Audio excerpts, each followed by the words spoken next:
آپ کے علم میں ہوگا ہندوستان کے اندر ایک نوجوان اداکار نے اپنی جان لے لی، اور اس ضمن میں یہ بحث پیدا ہوئی کہ کیا وجہ ہے کہ دنیا کی ساری آسائشیں اور ساری سہولیات اور مال اور دولت اور متاع اور شہرت سب ملنے کے باوجود انسان اتنا فرسٹریٹ اور اتنا ڈی مورلائز اور اتنا ڈپریشن میں چلا جاتا ہے کہ اپنی جان بھی لے لیتا ہے۔ ایک پہلو جو اس گفتگو میں سامنے آیا وہ یہ کہ والدین کی بچوں سے جو توقعات ہیں وہ اس قدر بلند ہوتی ہیں اور اس قدر حاوی ہو جاتی ہیں ان کی شخصیت پہ کہ جب وہ بچے پوری نہ کر سکیں تو پھر وہ اپنی جان تک دے دیتے ہیں۔ سوال میرا یہ ہے کہ آپ یہ دیکھتے ہیں آج کل جو تعلیمی نظام ہے جس میں والدین کی خواہش ہوتی ہے کہ بچے خاص شعبے کا انتخاب کریں، خاص نوعیت کے گریڈز لیں، خاص قابلیت پیدا کر کے ایک مقام تک پہنچیں، یہ بچوں کی شخصیت، ان کی ذہنی صحت پہ کس قدر منفی اثرات قائم کرتی ہے؟ بڑا اچھا سوال آپ نے کیا۔ یعنی ظاہر ہے کہ انسان جب اپنی جان لے لیتا ہے تو اس کے بہت سے مذہبی، دینیاتی، نفسیاتی پہلو ہوتے ہیں، ان سب کا احاطہ تو شاید اس وقت کرنا ممکن نہیں، لیکن جس پہلو کی طرف آپ نے توجہ دلائی یہ بہت اہم پہلو ہے۔ میں جس زمانے میں ملیشیا میں تھا تو وہاں ایک بڑی یونیورسٹی ہے، اس میں میرے اپنے بیٹے نے بھی تعلیم پائی۔ اس یونیورسٹی میں ہر سال کسی ایک آدھ طالب علم کے بارے میں سنتے تھے کہ اس نے اوپر سے چھلانگ لگا کے خودکشی کر لی۔ اس کی وجہ اس کے سوا کچھ نہیں ہوتی تھی کہ والدین نے اپنی توقعات کو اس کی شخصیت کا مسئلہ بنا دیا ہوتا تھا۔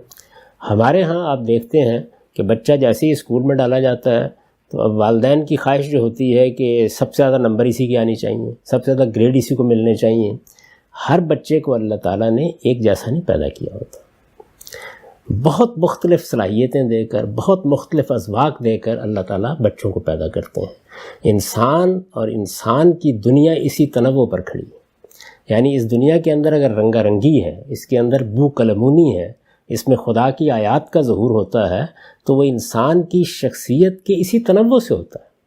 اس کو سمجھنا چاہیے، یعنی یہ جاننا چاہیے کہ میرے بچے کو اللہ تعالیٰ نے کیا صلاحیت دے کے پیدا کیا ہے۔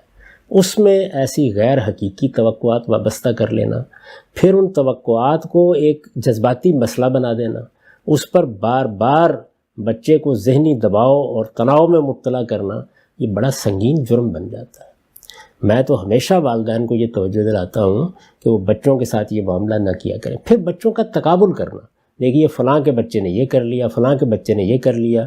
میں نے اپنے پوتوں کو دیکھا ہے، بچوں کو تو شاید اس دقت نظر سے نہیں دیکھا تھا، لیکن اپنے پوتوں کو دیکھا ہے کہ کس طرح سے ان کی منفرد شخصیات پروان چڑھی، یعنی ان میں سے کس بچے کے رجحانات کیا تھے۔ یہ جو بہت بڑا گریڈ لے لیا، وہ تو اول آ گئے، پوزیشن لے لی۔ میں آپ کو سچ بتاتا ہوں کہ اگر آپ تاریخ پڑھ کے دیکھیں تو اس طرح کے بچے جو بظاہر آپ کو بہت پوزیشن لیتے ملتے ہیں، زندگی میں کوئی بڑا کارنامہ نہیں انجام دے پاتے۔ بالعموم یہ ہوتا، یعنی بڑی بڑی شخصیات آپ ادب کی دیکھ لیں، فلسفے کی دیکھ لیں، سائنس کی دیکھ لیں، ان کے ہاں آپ کو اس طرح کا پس منظر کبھی ملتا ہے لیکن بہت کم ملتا ہے۔ تو اس لیے یہ دیکھنا چاہیے کہ آپ کے بچے کو اللہ تعالیٰ نے کیا صلاحیتیں، کیا ذوق، کیا ایپٹیچیوڈ، کیا رجحان دے کے پیدا کیا ہے۔ اس کے لحاظ سے اس کی سپورٹ کرنی چاہیے، اس کو مواقع فراہم کرنے چاہیے۔ بعض بچے ہوں گے کہ وہ پٹر پٹر بول رہے ہوں گے، بچپن ہی میں پیدا ہوتا ہے کہ ماں کی آغوش میں تقریر کرتے ہوئے پیدا ہوئے ہیں۔ بعض بچوں کا معاملہ یہ ہے کہ وہ بہت متفکر ہوتے ہیں، چیزوں پہ غور کرتے ہیں، ان کے اندر حجاب ہوتا ہے، وہ زیادہ ملنا پسند نہیں کرتے، بیٹھنا پسند نہیں کرتے۔ تو یہ مختلف شخصیات ہوتی ہیں، ان کو ایک سانچے میں ڈھالنا، پھر ان کو دوسروں کے سامنے پیش کرنا، اس کا مظاہرہ کرانے کی کوشش کرنا، گھر میں بار بار انہیں اس طرح کی مثالیں دینا اور ان کے لیے ایک مسئلہ پیدا کر دینا کہ تمہارے اتنے نمبر کیوں نہیں آیا، یہ گریڈ کیوں نہیں آیا، یہ بہت ہی مہلک چیز ہے، یعنی آخری درجے کی ہلاکت ہے جو بچے اپنے والدین اپنے بچوں کے معاملے میں جس کا ارتکاب کرتے ہیں۔ تو میں تو بہت ادب کے ساتھ ہر ماں باپ سے یہ درخواست کروں گا کہ وہ بچے کو انکریج کریں، تنبیہ بھی کرنا ہوتی ہے، توجہ بھی دلانی ہوتی ہے، لیکن اس کو اس کا نفسیاتی مسئلہ نہ بنا دیں، ورنہ اس کی شخصیت مر جائے گی۔ اب بعض بچے ایسے ہوتے ہیں کہ بہت حساس ہوتے ہیں، اور چونکہ وہ یعنی بعض تو ایسے ہیں کہ وہ اپنی شخصیت کو مار کر ماں ڈاکٹر بنانے پہ مصر ہے۔ اماں جان کا خیال یہ ہے کہ بچہ انجینئر ہی ہوگا تو میں جیوں گی۔ بچے کو اللہ تعالیٰ نے مصور بنا کے پیدا کیا، شاعر بنا کے پیدا کیا، ادیب بنا کے پیدا کیا۔ یعنی کیا کیا دنیا کے اندر اللہ تعالیٰ نے رنگا رنگی رکھی ہوتی ہے جس کا ظہور انسانی شخصیات میں ہوتا ہے، ہم اس کو تسلیم کرنے کے لیے تیار نہیں ہوتے. تو اس سے بہت اجتناب کرنا چاہیے. اب ظاہر ہے کہ بہت حساس ہوگا بچہ تو بعض اوقات یہاں تک پہنچ جاتی ہے نوبت کے خودکشی کر لیتے ہیں بچے. اچھا عام صاحب، ایک چیز اور بھی آپ یہ دیکھیں کہ ہم مثلا مغرب میں جب ہم نے مشاہدہ کیا تو یہاں پر اسکل یا ہر پیشے کی عزت نظر آتی ہے. کوئی بندہ اگر الیکٹریشین ہے، مکینک ہے، یا مثلا کوئی بال کاٹتا ہے، وہ پیشہ یا اس پیشے کو سوسائٹی تحقیر کی نظر سے نہیں دیکھتی. ہمارے معاشرے میں ہم بچپن سے سنتے ہیں کہ والدین کہتے ہیں کہ بھئی تم پڑھو لکھو، نمبر گریڈ حاصل کرو تاکہ تم افسر بنو، ورنہ تم کیا کرو گے، دکان پہ بیٹھو گے، یہ کرو گے، ٹریکٹر چلاؤ گے. تو یہ بھی تو ایک پہلو ہے نا کہ جو والدین نے سمجھ لیا ہے کہ سارے باقی کام جو ہیں یہ کم تر اور کم ظرف لوگوں کے ہیں اور یہ کام جو ہیں یہ اعلیٰ لوگوں کے ہیں. جی یہ بھی ایک المیہ ہے. یعنی کوئی کام کمتر نہیں ہوتا، کوئی کام نیچے کا نہیں ہوتا. یہ دنیا اسی اصول کے اوپر چل رہی ہے. آپ دیکھیے کہ ایک شخص جو بہت غیر معمولی طریقے سے بال کاٹتا ہے اس کی بڑی شان ہوتی ہے.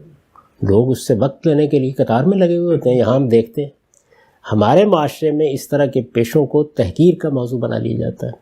یہ وہ دین تھا کہ جس میں اگر آپ سورہ حجرات کو پڑھیں تو اللہ تعالیٰ نے شدید تنبیہ کی تھی اس کے اوپر کہ کوئی گروہ کسی دوسرے گروہ کو حقیر نہ سمجھے. آدمی پیشے سے حقیر نہیں ہوتا، وہ اپنے اخلاقی وجود سے کم یا زیادہ سمجھا جانا چاہیے. یعنی یہ معیار ہی بالکل تبدیل کر دیا تھا یہ کہہ کے کہ ان اکرمکم عند اللہ اتقاکم. میں نے اپنے زندگی میں بعض مزدوروں کو دیکھا ہے. میرا گھر بن رہا تھا لاہور میں، میرے والد کا جو گھر تھا، تو ایک مزدور کو میں نے دیکھا. آج بھی جب اس کی تصویر میری نگاہوں میں آتی ہے تو سچی بات ہے میں محسوس کرتا ہوں کہ جنت میں اس کا درجہ شاید میں اپنی نگاہ اٹھا کے بھی نہ پا سکوں. کیا کردار تھا، کیا اخلاق تھا اس کا، کیا اللہ تعالیٰ سے تعلق تھا.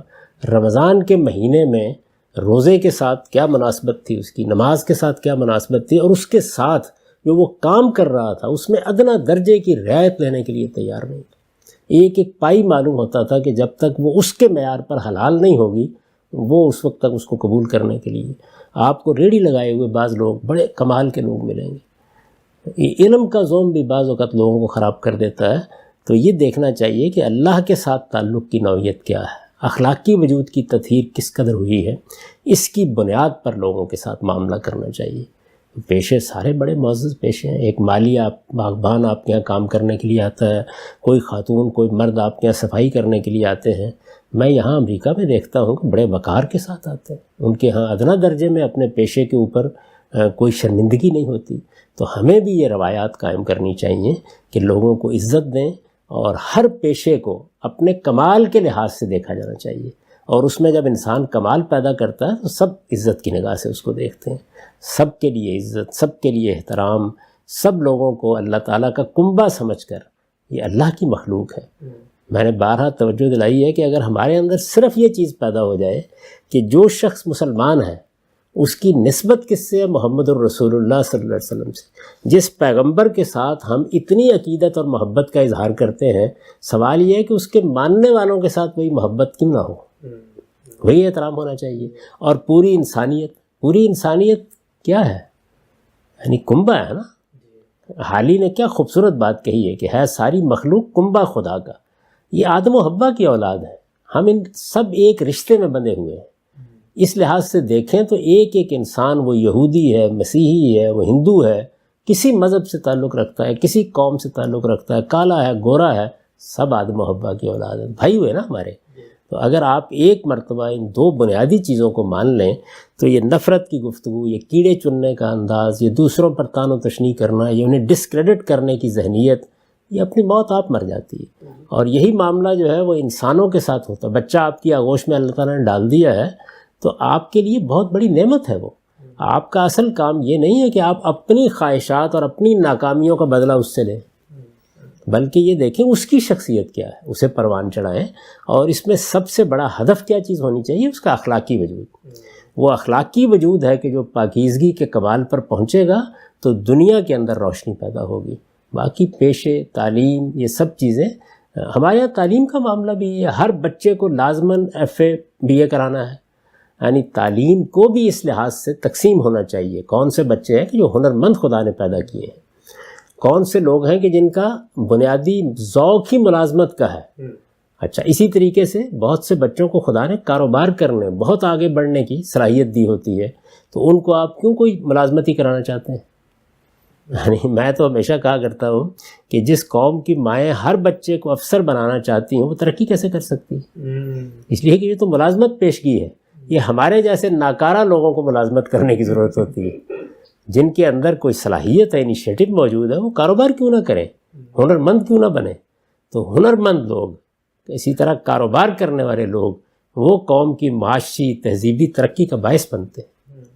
ہم سب آگے بڑھاتے ہیں. ایک چھوٹا سا پہلو اور میں چاہوں گا. اچھا، ایک چیز اور بھی ہم نے دیکھا اپنے بچپن میں بھی اپنے ارد گرد کہ ماسیاں جو گھروں پہ آتی ہیں ہمارے یہاں عام طور پہ وہ پانی بھی مانگیں تو ان کے لیے الگ برتن رکھا ہوتا ہے. چلیں اگر وہ آپ کسی باہر سے آنے والے کو الگ دیتے تو پھر مہمان کو بھی الگ برتن میں دیں، لیکن ماسیوں کے لیے پلیٹیں الگ، برتن الگ. تو ان کے دلوں پہ کیا گزرتی ہوگی؟ تو ایک اچھوت سا بنا کے رکھ دیا ہم نے لوگ. بہت افسوسناک ہے یہ صورتحال، بہت افسوسناک. میرے ہاں ایک لمبے عرصے تک ایک مسیحی ملازمت کرتا رہا.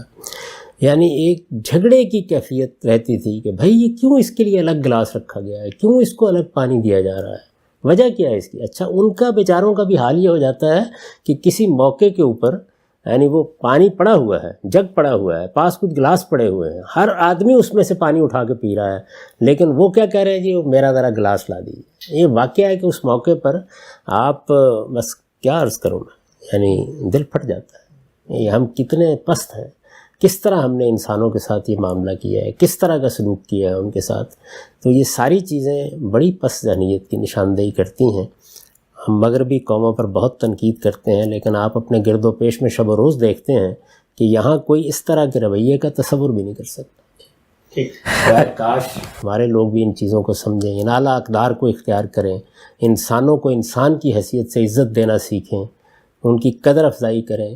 جس وقت آپ دیہات میں جاتے ہیں اور مزاروں کو دیکھتے ہیں، یعنی غلام کیا ہوتے ہوں گے، شاید وہ بھی زیادہ عزت کے ساتھ رہتے ہوں گے. میں نے تو سندھ کے اندرون میں جا کے پنجاب کے دیہات میں دیکھا ہے کہ مزارعین سوچ نہیں سکتے کہ وہ چارپائی پر بیٹھ جائیں چودھری صاحب کے سامنے یا ان کے بچوں کے سامنے. بوڑھا آدمی ہے، بزرگ آدمی ہے، جس کو ہر ایک کو عزت سے بلانا چاہیے، لیکن اس کے ساتھ جو طریقہ اختیار کیا جاتا ہے گفتگو کا، اور وہ جس طرح لجاجت سے ہاتھ جوڑ کے کھڑا ہوتا ہے اور جیسے اپنی بات کہتا ہے، ہمیں احساس نہیں ہوتا کہ ہم اس میں کس پستی میں اترے ہوئے ہیں. تو یہ پستی ہمارے پورے اخلاقی وجود میں نمایاں ہوتی ہے. اور جب آخری سوال اس پہلو سے وہ یہ کہ ہمارے یہاں آج کل تو ایک فیشن ہے، بلکہ اسٹیٹس سمبل بن گیا ہے کہ بچے کی پیدائش سے پہلے اب باقاعدہ اسکولوں میں داخلوں کی درخواستیں دی جاتی ہیں، اس لیے کہ ایک لمبی فہرست ہے. اور ابھی بس مطلب سال 1.5 سال کا ہوتا ہے تو معلوم ہوتا ہے کہ اس نے جو ہے وہ کسی ایجوکیشنل سسٹم میں چلے جانا ہے.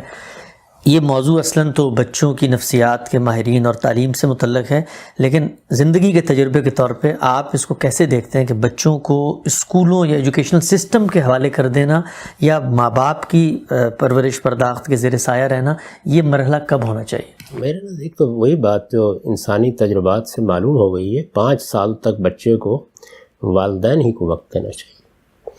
والدین ہی سے وہ اپنی فطری طریقے سے چیزوں کو سیکھتا ہے، انہی سے سچی مناسبت اس کو پیدا ہوتی ہے. اس سے تو انسان کی شخصیت کے کچلے جانے کی ابتدا ہو جاتی ہے. یعنی آپ نے اس بچے کو جس نے ابھی بھاگتے ہوئے آپ کے پاس آنا تھا، آپ کے سینے سے لگنا تھا، آپ کی باتیں سیکھنی تھی، آپ سے وہ میراث لینی تھی، اس کو آپ دوسروں کے حوالے کر دیتے ہیں. وہاں وہ سہما ہوا بیٹھا ہوا ہوتا ہے. کچھ مناسبت پیدا کرنے میں 6 مہینے لگتے ہیں، چلیں وہ پھر آپ کے فیصلے کو قبول کر لیتا ہے. آپ نے کوئی گھنٹے 2 گھنٹے کے لیے بچے کو بھیج دیا کہیں، یا کسی اپنی مجبوری کے تحت فرض کیجئے کسی ڈے کیئر سینٹر میں کچھ دیر کے لیے بھیج دیا، لیکن اس کی حقیقی تعلیم تربیت ماں باپ کی آغوش میں ہوتی ہے. تو 5 سال کے بعد ہی، 5-6 سال کے بعد ہی یہ ہونا چاہیے کہ وہ باقاعدہ کسی اسکول میں جائے یا کسی اس طرح کے سسٹم کے حوالے ہو. ہمارے ہاں ہر چیز جب یعنی کمرشل ہو جاتی ہے تو پھر اس کے ساتھ لوگوں کے بہت سے مفادات وابستہ ہو جاتے ہیں.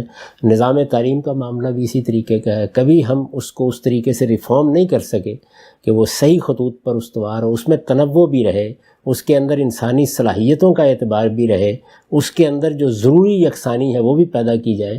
تو اس میں بھی بعض ایسی باتیں کہی جاتی ہیں کہ جن کی کوئی بنیاد نہیں ہوتی. 12 سال کی تعلیم، جو پہلے 12 سال کی تعلیم ہے، یہ معاشرہ دیتا ہے، اور اس میں یہ بڑا ضروری ہوتا ہے کہ آپ یہ دیکھیں کہ بحیثیت مجموعی سب کو کیا تعلیم ملنی چاہیے اور بچوں کی شخصیت اور ان کے تنوعات کے لحاظ سے ان کو کیا مواقع ملنے چاہیے. یہ بہت تفاحص کا کام ہے. آپ سوچیں ذرا تھوڑی دیر کے لیے. میں بعض اوقات دیکھتا تھا کہ جن بچوں کو ساری زندگی ایک مصرع نہیں پڑھنا آنا، جتنا جی چاہے زور لگا لیں، ان کو غالب اور حالی اور اقبال کے اشعار کی شرح لکھنے پہ مجبور کیا جا رہا ہے. بچوں کے اذواق میں بہت فرق ہوتا ہے، بہت فرق ہوتا ہے. جو چیزیں سب کے سیکھنے کی ہیں وہ متعین کرنی چاہیے، جو ان کی شخصیت کے لحاظ سے سیکھنے کی ہیں یا ان کے انتخاب پر چھوڑنی چاہیے وہ الگ ہونی چاہیے. یہ بہت کام کرنے کی ضرورت ہے، لیکن کون سنتا ہے فغان درویش. جب ایک اور پہلو جو ان دنوں زیر بحث آیا وہ یہ کہ انسان ایک ہیلدی لائف سٹائل جینے کے لیے، اس کی ذہنی صحت کو مستحکم برقرار رکھنے کے لیے اب ماہرین یہ کہتے ہیں کہ اس کی دوستیاں ہونی چاہیے. کچھ ایسے لوگ ہوں کہ جن کے ساتھ وہ بیٹھے اعتماد کی بات کرے. ہمارے یہاں دیکھتے ہیں کہ بہت سارے ایسے لوگ ہوتے ہیں کہتے ہیں میرا تو کوئی دوست نہیں ہے، نہ کوئی میرا دوست بن پاتا ہے. تو آپ کی زندگی کا تجربہ کیا ہے کہ یہ جو دوستی کرنا ہے یہ خود شخصیت اور کردار کی تعمیر میں اور آپ کے ان ذہنی مسائل اور الجھنوں کو حل کرنے میں کس قدر معاون ہوتا ہے؟ بہت معاون ہوتا ہے. یعنی اللہ تعالیٰ نے جو نظم بنایا ہے، جس اسکیم پر انسان کو پیدا کیا ہے، اس میں جس طرح اس کے لیے ماں ہے، باپ ہے، اس کے لیے اعزاء اقربا ہیں، اس کے بزرگ ہیں، یہ سب اپنا کردار ادا کرتے ہیں. اسی طرح کا ایک بڑا کردار سچے دوست ادا کرتے ہیں. قرآن مجید نے تو اس کو بنیاد بنا دیا انسان کی اصلاح کی، جب یہ کہا کہ کونوا مع الصادقین، یعنی تم دوستوں کے انتخاب ہی سے پہچانے جاؤ اور وہ تم پر اثر انداز ہوتا ہے. تو اچھے دوست آپ کے غم و اندوہ کے ساتھی ہوتے ہیں، آپ کی مسرتوں کے ساتھی ہوتے ہیں. بہت سی باتیں انسان اپنے اعزاء اقربا سے اس طرح نہیں کر سکتا جس طرح کے دوستوں کے ساتھ کر سکتا ہے. اور اچھے دوست وہ ہوتے ہیں کہ جو آپ کو اپنی خوبیوں خامیوں کے ساتھ قبول کریں، آپ کے ساتھ ان کی محبت سچی محبت ہو. اختلافات بھی پیدا ہو جاتے ہیں زندگی میں، تدبیر میں، فکر میں بہت سی تبدیلیاں آتی ہیں. ابھی میں ذکر کر رہا تھا، یعنی مغیث صاحب جس پس منظر یا جس ذہنی پس منظر کے لوگوں میں سے تھے، تو مجھے نہیں معلوم، ہو سکتا ہے کہ میرے فکر میں جو عظیم تغیرات آئے اور میں کہاں سے کہاں پہنچ گیا وہ ان میں سے کسی چیز سے بھی دلچسپی نہ رکھتے ہوں، ہو سکتا ہے. یعنی میں حتمی طور پر نہیں کہہ سکتا، لیکن میں نے ہمیشہ دیکھا کہ محبت کا تعلق، عزت کا تعلق، اچھا مشورہ دینے کا تعلق، اس میں کبھی کمی نہیں ہے. تو یہی ہونا چاہیے. میرے سب سے عزیز دوست اگر میں کہوں تو ڈاکٹر ساجد علی صاحب. آپ جانتے ہیں کہ وہ شعبہ فلسفہ پنجاب یونیورسٹی کے سربراہ رہے. ان کے افکار خیالات میں اور میرے افکار خیالات میں بہت سی جگہوں پر زمین و آسمان کا بعد ہوگا، لیکن آج بھی اعتماد کا اور محبت کا ایسا تعلق ہے کہ میں ان کی بات ٹالنے کو سوچ بھی نہیں سکتا. اور ان کے ہاں بھی بالکل یہی صورت ہے. اور کبھی مل بیٹھتے ہیں تو پرانی یادیں تازہ ہوتی ہیں، ایک دوسرے کے ساتھ بات کرتے ہیں. اعتماد کا رشتہ جو دوستی آپ کو دیتی ہے وہ اپنی جگہ بڑی قیمتی متاع ہے.